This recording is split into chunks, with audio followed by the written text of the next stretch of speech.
Real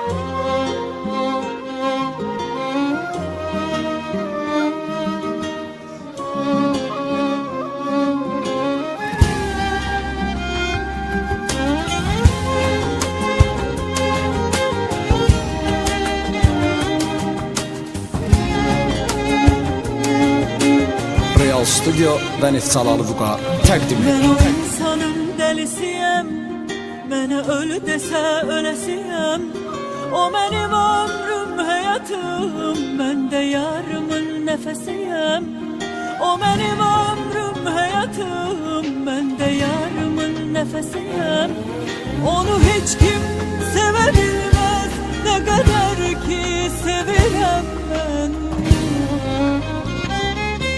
Onu kalbimin derinliklerinde gizlettiğim hemin adam. Onu sevdiğim adam, onun yüreğimde başkadır yeri tamam.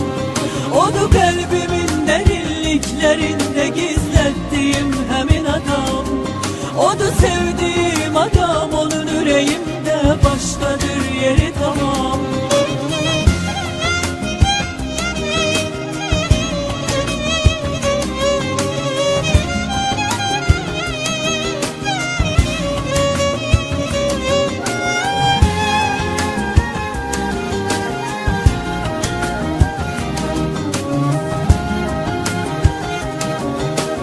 Neftalalı Vüqar təqdim edir.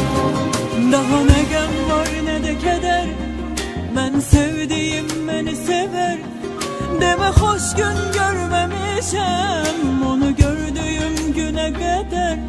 Deme hoş gün görmemişim, onu gördüğüm güne kadar.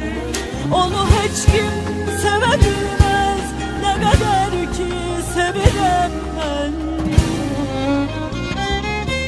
Onu kalbimin derinliklerinde gizlettiğim hemin adam.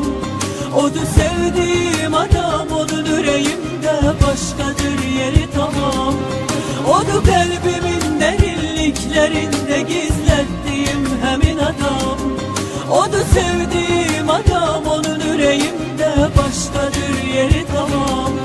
Onu kalbimin derinliklerinde gizlettiğim hemin adam. Onu sevdiğim adam, onun yüreğimde başkadır yeri tamam. Onu kalbimin derinliklerinde